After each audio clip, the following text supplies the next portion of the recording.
Hello, everyone. My name is Jared Topper.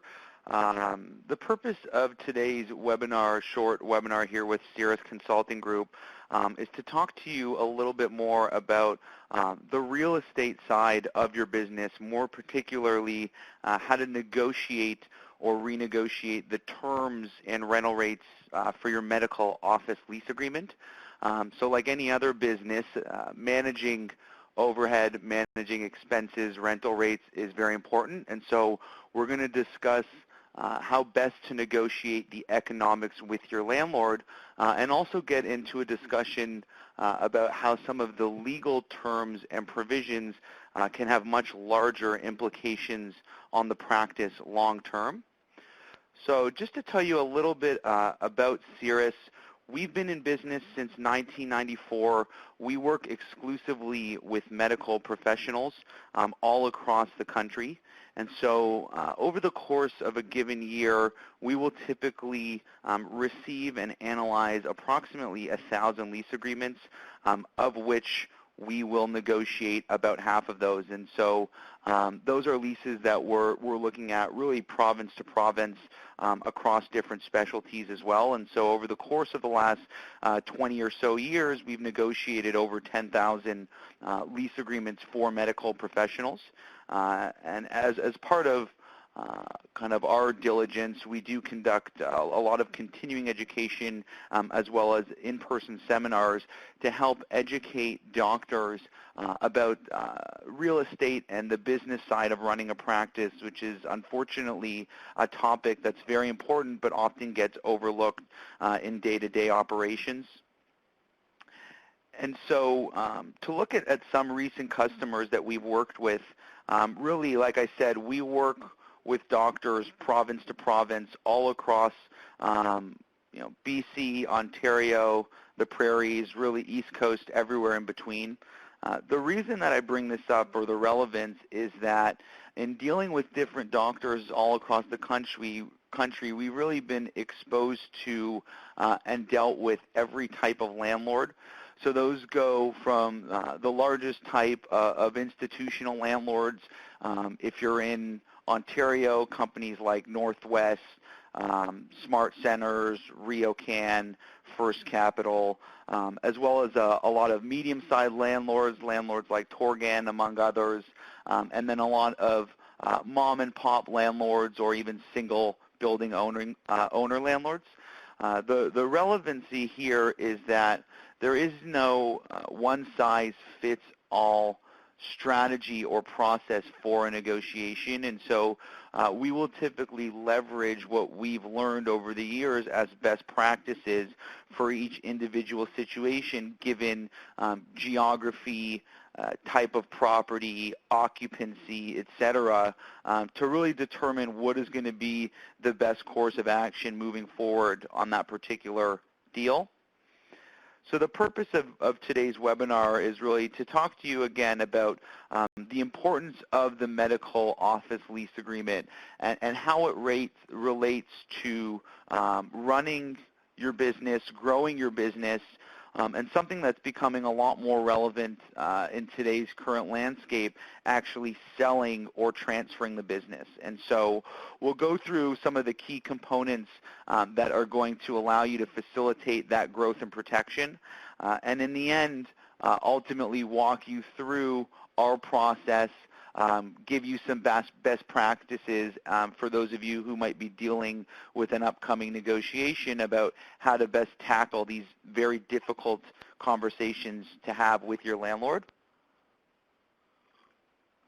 So the first question that I ask is, what is a lease agreement? And oftentimes, when people think about those obligations, they think about what is the first thing that comes to their mind. The first thing that comes to their mind is a large overhead expense, a large obligation.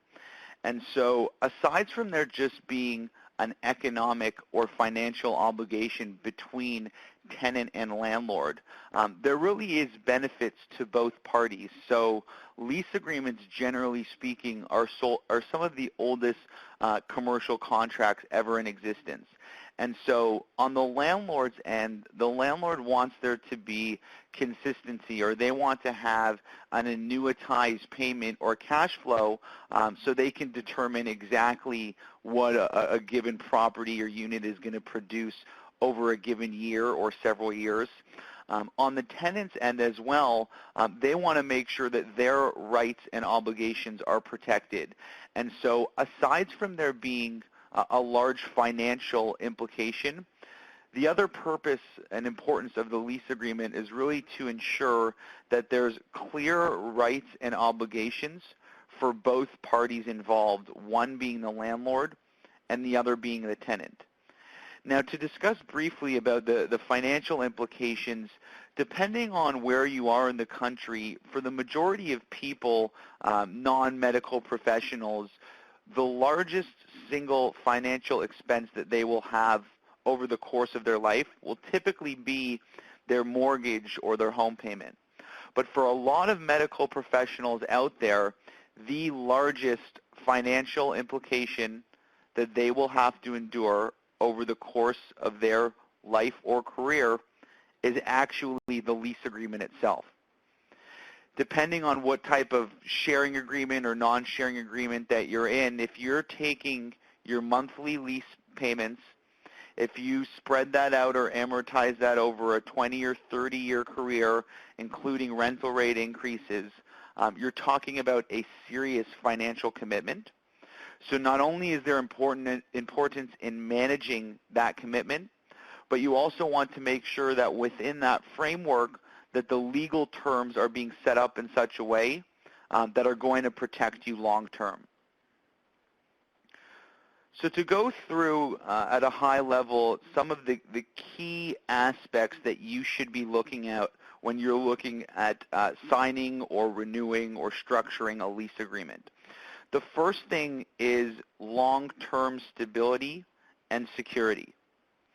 And so for the majority of doctors that I speak to, they've been occupying or working in their space for a lengthy period of time, whether that's 5, 10, 15, 20 years. There's a couple reasons, aside from just having to pick up and relocate the practice.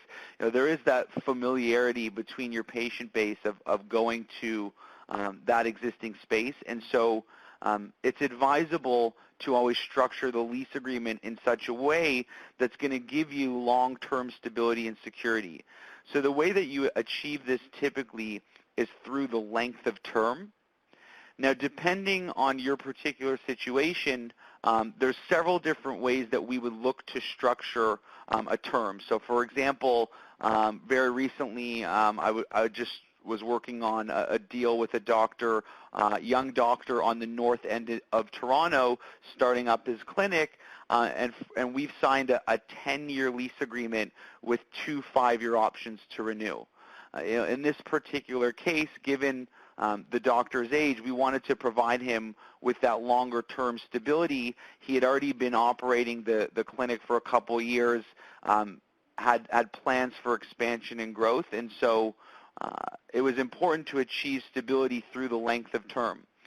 Now, for some of you out there, it might not make sense as best to sign a 10-year lease agreement, which is why oftentimes we can look to structure lease agreements in either a 2, 3, 5-year interval, as well as adding as many as the landlord is willing to grant options to renew, so that once the lease agreement is coming due, there's been clear stipulations and covenants in place previously that lay out a process for what type of stability you, as well as the other doctors or the practice, has moving forward long term. And again, something to take away from here, when we get involved in any one of these negotiations, we have lengthy conversations with our clients, prior to them even retaining us, to get a very clear understanding of where they stand positionally in their career. So generally speaking, the 3 different types of doctors that we're speaking with are doctors in, say, the early stage of their career, within the first 5 to 7 years of practice, doctors in the middle stage of their career, So maybe 40s, early 50s, and then as well doctors in that latter stage of their career where they're starting to think a lot more about how they might be transitioning out of practice. And because of that, we always want to make sure that we're structuring the lease agreement in such a way that is appropriate for you given the nature of the current status of where you're at along that cycle. So keep that in mind as you think about structuring your lease agreements. Another thing that's critical and important to discuss is minimizing risk and exposure. And so when you think about risk and exposure, something to really focus on is how am I separating my personal assets from the business? And so as we start to talk about different ways to structure partnership agreements, corporations, et cetera, there's a lot of complexity that gets involved here. The key thing is it's our belief that given the stability of your industry, there's no reason that your personal assets should be exposed to the real estate or lease agreement or agreement with the landlord. So typically what we advise is, first of all, you should be incorporated in some capacity. Secondly, the named tenant should be your corporation with no personal guarantee or indemnifier. And so to take a step back, when you sign a lease agreement, ideally speaking, you will be signing it in a corporate entity and not in your personal name. If the lease agreement is signed in a corporate entity, you want to make sure that you are not providing any personal guarantee or indemnifier behind that. Now, there's a lot of things that can arise over the course of a lease agreement which could cause major concern for having your personal assets exposed. Now, most people, the first thing that comes to mind as far as concerns on their end is missed rental payments. And so they might think that I have a successful practice, I'm not a quote-unquote deadbeat doctor, I'm not going to have issues paying my rent. Why is something like a personal guarantee, why should I be concerned about that? Over the course of a given year, we will deal with dozens of issues that arise as it relates to personal guarantees separate from necessarily missing rental payments. So things like structural issues, pipes bursting, someone slipping and falling. So there's a lot of different elements to take into consideration, and you want to make sure you're minimizing your risk or exposure by in some way separating your personal assets from the business. The next thing to talk about is really maximizing your flexibility. And this is something that's ever changing and will continue to be changing, particularly as it relates to the medical industry. So when we talk about maximizing flexibility, really wanting to make sure that you're putting the proper process in place for an exit strategy. Now, the way that doctors have been exiting recently versus years past is continuing to shift, particularly as it relates to the feasibility to sell your practice. It's our belief that given certain restrictions of being able to buy into certain models, that the value of being able to actually sell your practice is going to continue to increase in the coming years and become much more closely associated with, let's say, the dental field as it relates to deriving value to sell your business. So whenever someone does sell a business and they're transferring a lease agreement, the sale is completely contingent or dependent on the landlord approving the transfer of the lease between buyer and seller. And this is the same whether you're a sole practitioner or working in a group. And so there's something called an assignment and subletting provision that really dictates what that process would look like for someone else to buy in and become an owner or a tenant on the lease agreement. Now we're going to go through a specific example a little bit later, but that's something to keep in mind for any of you who have heard rumblings of this or are starting to consider, can I derive value from transferring my business and making sure that the person who's taking over is going to have the same ability and need to take care of my patients as I am. And so you always want to make sure you are maximizing your flexibility as it relates to an exit strategy. The other thing is fair and affordable financial terms. And so this is, to take a step back as it relates to the lease agreement, this is going to be a key component for any negotiations, is properly managing overhead, properly managing rental rates.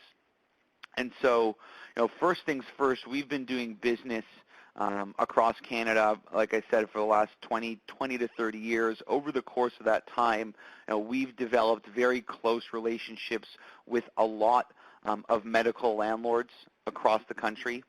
And so as it relates to negotiating not only rental rates but legal terms as well, these relationships become pivotal as far as getting the best deal possible.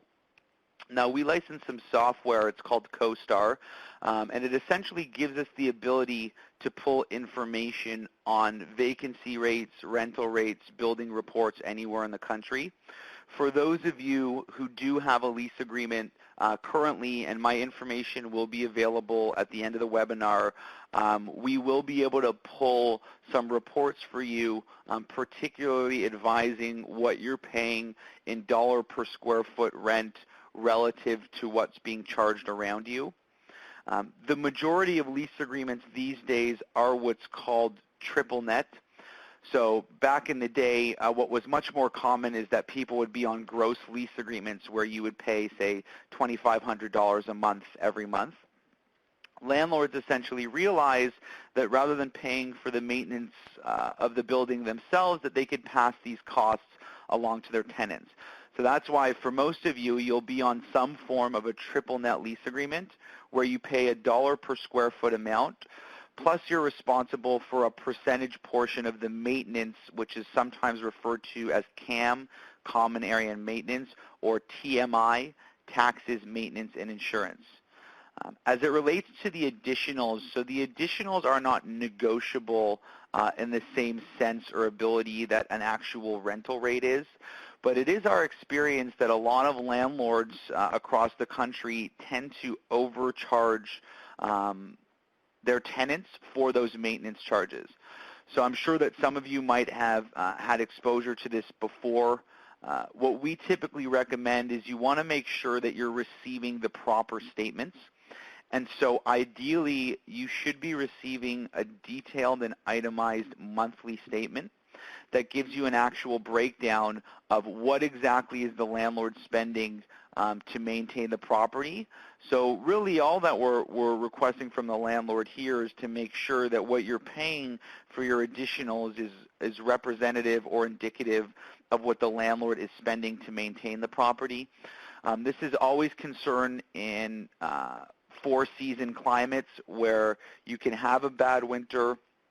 A lot of the times those costs get estimated, and then all of a sudden the landlord approaches us at the end of the year saying, I underestimated snow removal costs for the previous 3 years. You actually owe me an additional $2,200.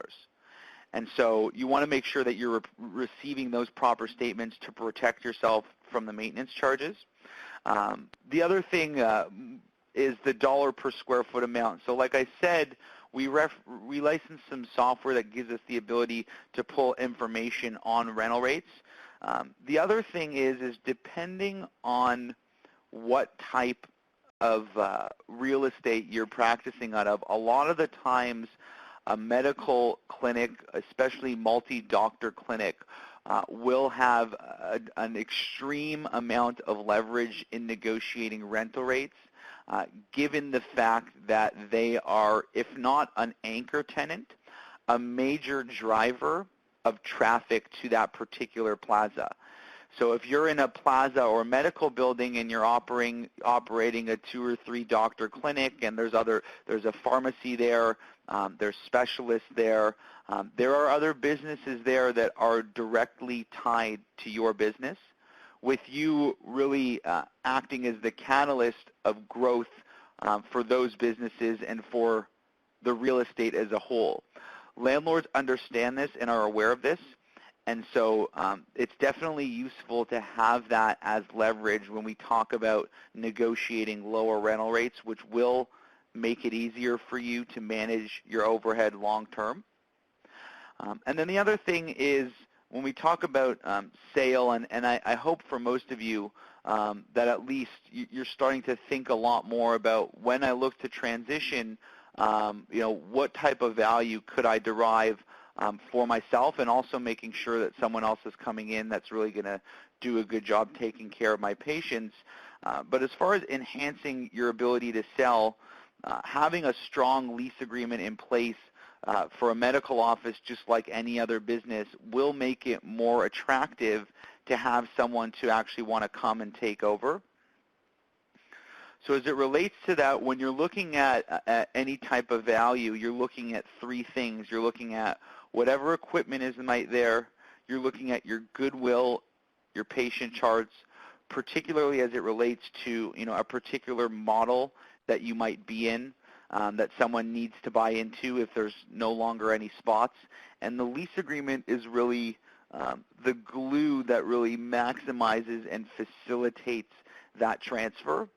And so aside from the necessity and benefit of having a strong lease agreement for you while you continue to practice there, the other benefit is transferring that to someone to make the whole situation a little bit more palatable or attractive.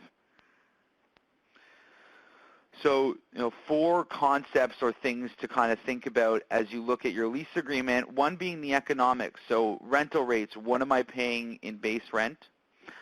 Escalations. And so, typically speaking, if we're signing a 5 or 7 or 10-year lease agreement, whatever it might be, we want to make sure that we're keeping rental rates as flat as possible over the course of the term.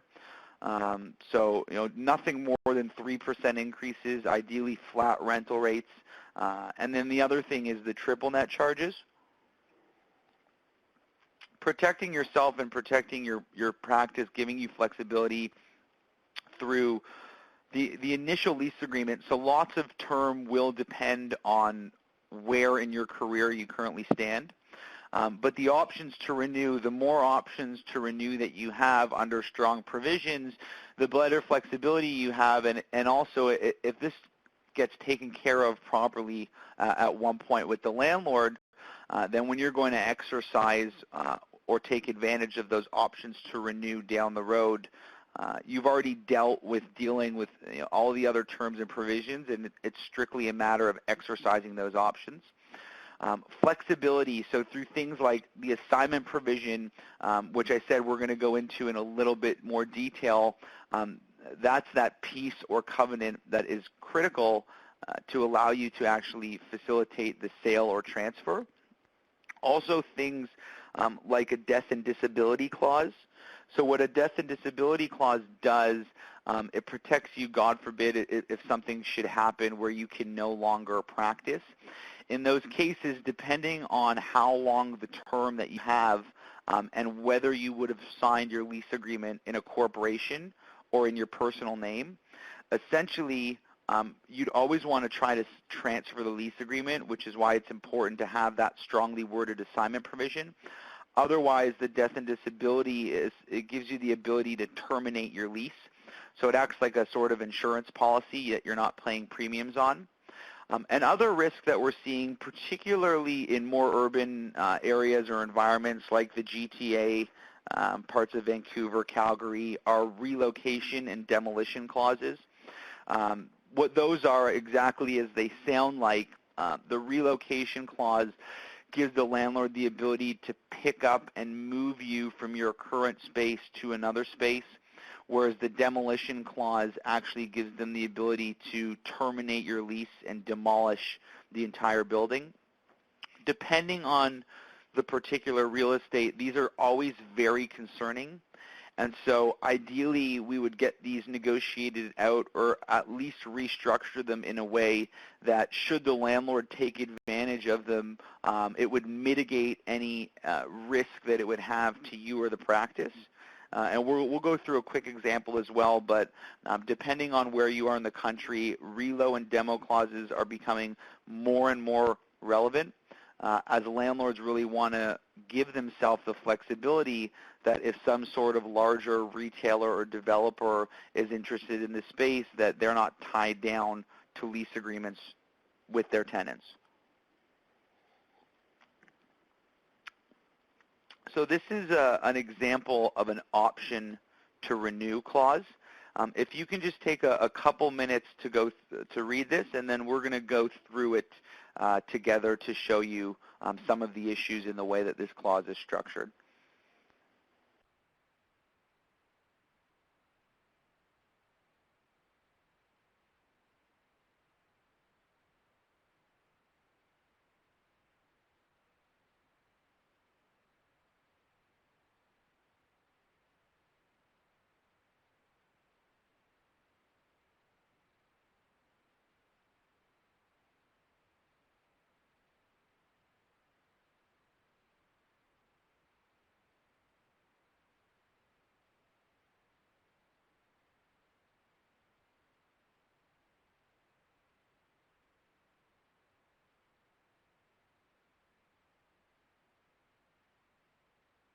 So if we take a look at this, the option to renew, if you read the first line right there, it says, provided that Dr. Joe Black shall remain as the tenant. What this means is that the options are personal to Dr. Joe Black. And so now let's say you've signed a 5-year lease agreement and you have 2 5-year options to renew.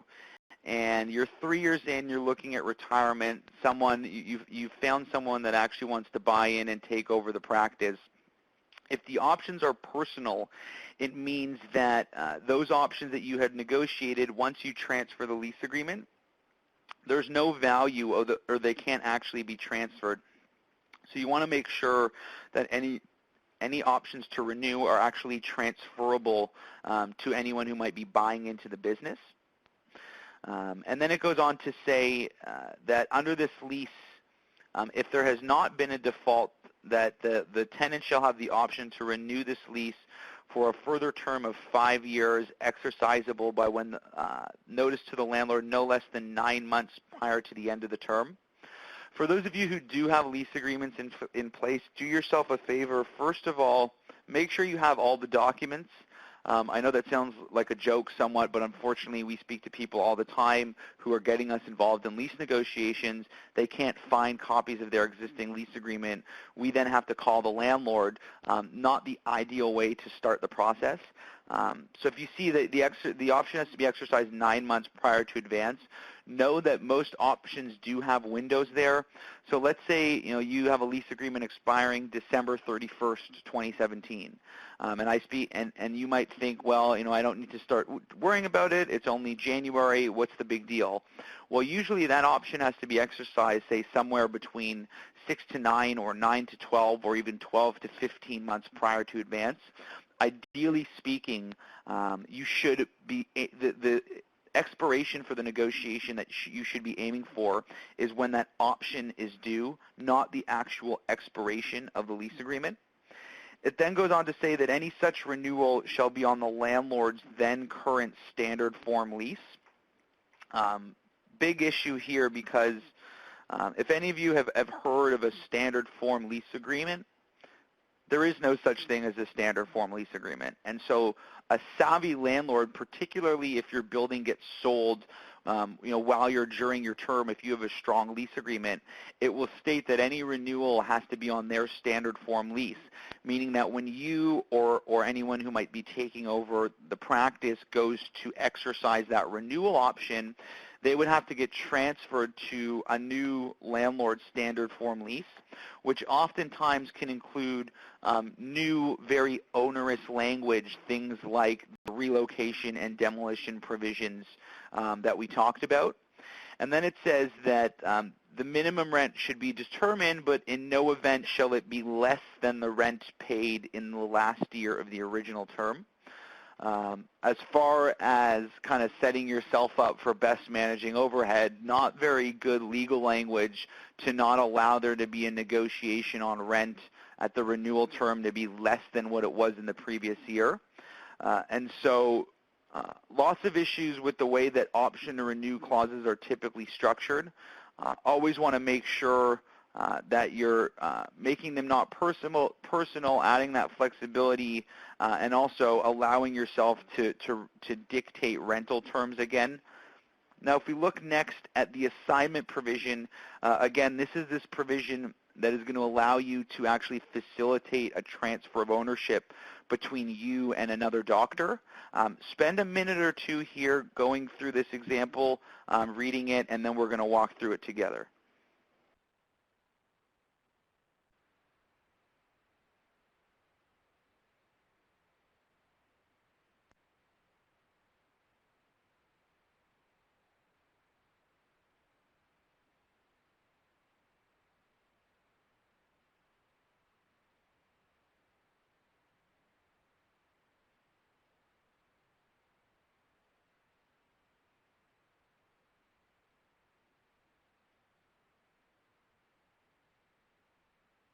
So if we take a look at this, it says, if the tenant should wish to assign or sublet the leased premises, it shall first have received the consent of the landlord.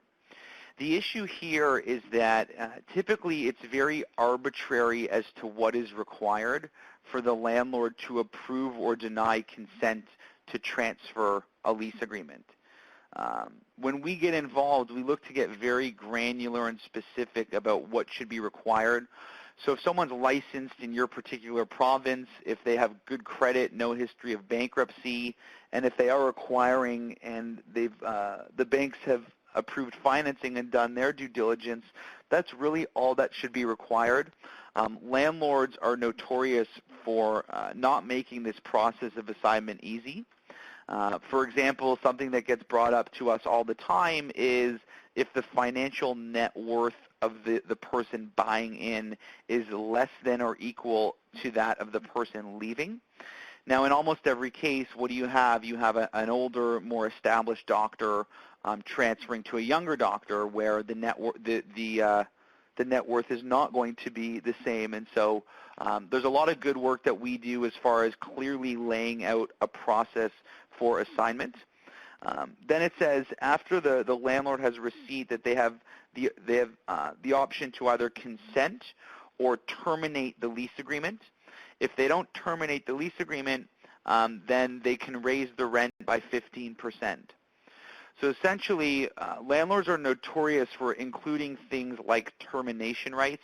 What a termination right does is just by requesting to transfer the lease agreement from you to someone else, the landlord has the ability to say, thank you for being a tenant, here's a 30-day notice, I'll be taking back the space and terminating your lease.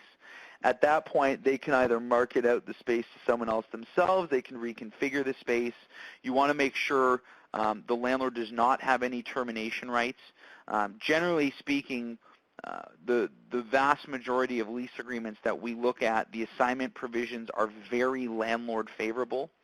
And as it relates to particularly a lot of our dental clients and now a lot of our medical doctor clients, when you think about selling your business, landlords are making the argument that a percentage of that value stems from the fact that you practice out of their particular real estate, whether that's a plaza, medical office building, whatever it might be.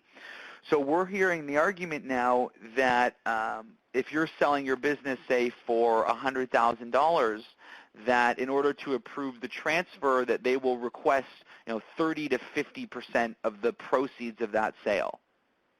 And these are conversations that we're now having on a weekly, monthly basis because landlords are essentially finding new ways to try to derive revenue on their end, and they're seeing that in the medical field, the way that practices get transferred is unique in that respects. The last line to consider that's critical is where it says, notwithstanding the landlord's consent to any assignment or subletting, that the tenant shall not be released from its obligations under this lease and shall remain fully liable. What this means is, let's say you do transfer the lease agreement and you have 15 years of term remaining between the existing term and option periods. And like a lot of doctors out there, you were not incorporated, you had signed this lease in your personal name. Someone buys the practice, there's an issue with the practice 3 years down the road, all of a sudden there's a liability of $50,000. Well, the landlord actually has the ability to come after you years after you sell the practice. And if you're listed personally, as many of you are, they can actually come after your personal assets. So from an exposure and liability standpoint, the least ideal place for you to be. And so you want to make sure that once you actually transfer out, that you're actually absolved or removed of all liability. Just to go quickly, because it will be relevant for some of you, is relocation rights, which I alluded to earlier. So again, a relocation right will allow the landlord to pick you up and move you into another space. Typically, they'll only give you about 30 days notice. They won't actually claim responsibility for reconfiguring the new space. It'll typically say substantially the same size. Well, if you're in 2,000 square feet now and they move you to 1,500, how's that going to affect the configuration of your office? And on the other side, if you're in 2,000 square feet and you get moved to 2,800, how's that going to affect your ability to manage overhead? So for those of you who might have relocation clauses, one thing to know in the interest of transparency, it is very difficult to completely remove relocation clauses simply because landlords want to give themselves that flexibility. We are very good at limiting what effect, if any, a relo clause would have on the practice. So something to consider for those of you who might have relocation clauses in your lease agreement.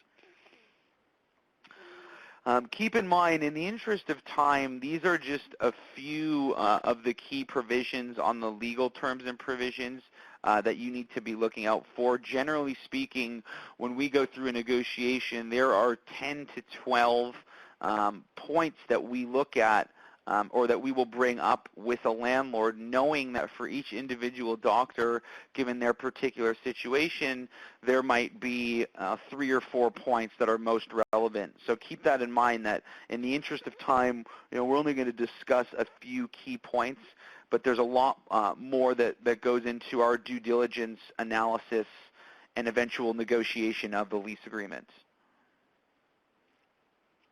And so one of the easiest takeaways from today's webinar is the tenant lease cycle. For any tenant out there, medical particularly, you want to start the process as early as possible. Ideally speaking, as far as 24 or even 36 months prior to advance. The reason being is that the closer that you get to the expiration of your lease agreement, the less leverage that you have to negotiate with the landlord. Landlord School 101, if you become a landlord or a commercial real estate broker, the first thing someone's going to teach you is to say delay the process as much as possible. Because the closer you get to that expiration, typically the less leverage that you have to negotiate, which is why you always want to start the process as early as possible and put yourself in a good position to negotiate.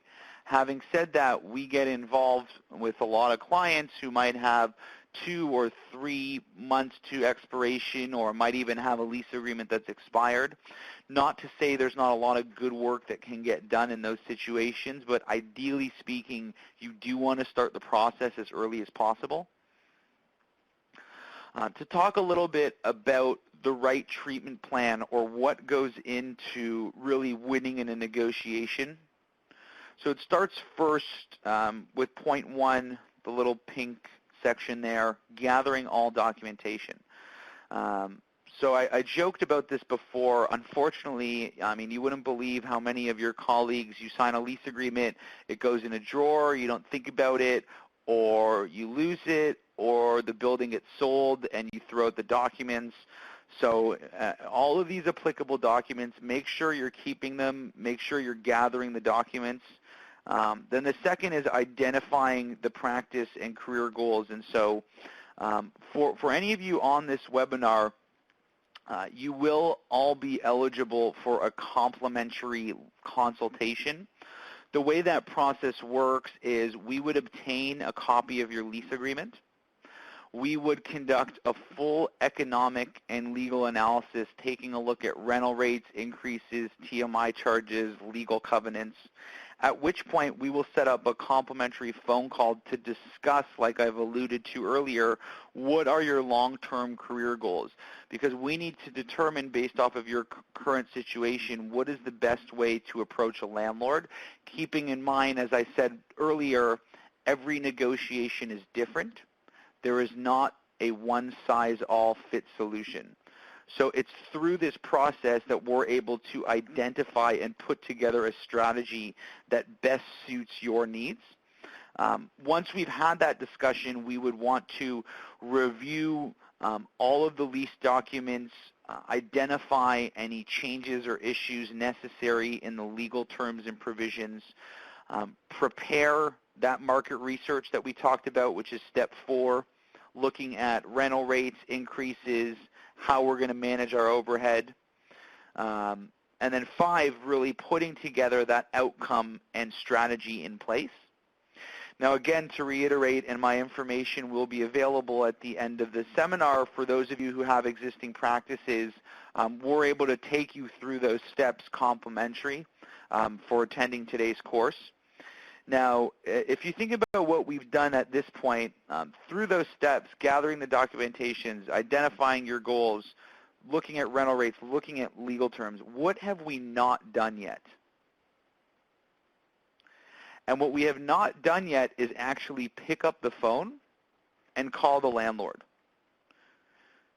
Now, for most people I speak to, when they're thinking about negotiating, what's the first thing that they do? They pick up the phone and they call the landlord. And as far as strategizing and setting yourself up for success, not the best approach. Makes much more sense to actually have clear goals and visions prior to making that phone call.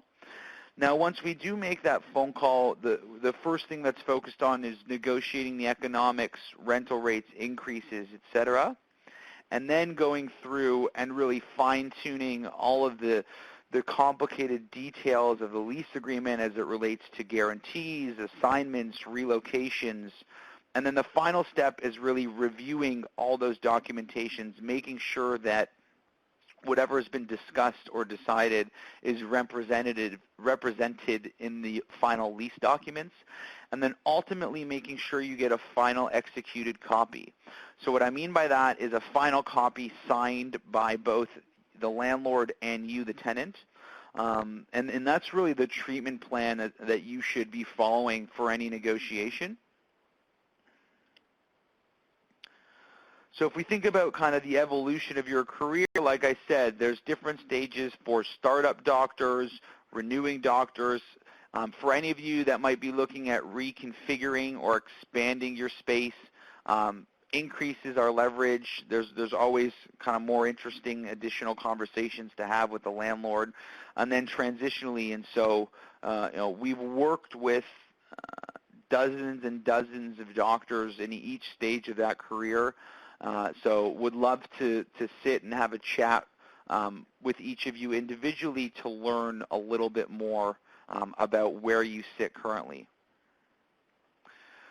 So the key takeaways really are, the details of your lease can cost you a significant amount of money.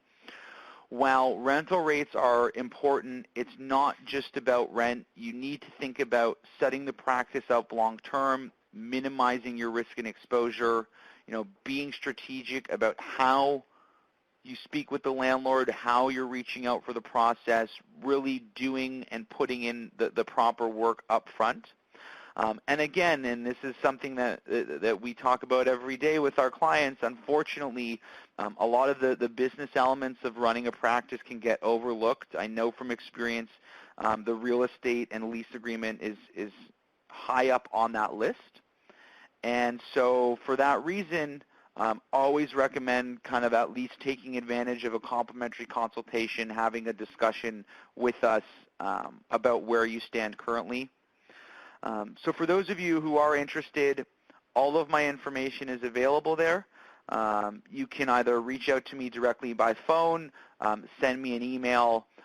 Another thing for you to keep in mind is as part of our ongoing service offerings, we do host monthly webinars as well that discuss and can assist with billing optimization. So I can have some information sent over to you for any of you who are interested in that topic. Other than that, it's been a pleasure speaking with all of you this afternoon. I will leave my information up on the screen for anyone who's interested in taking advantage of the consultation. Other than that, I hope everyone enjoys the rest of your day and have a great week and weekend. Thank you. Participant has left the conference. Jared Topper.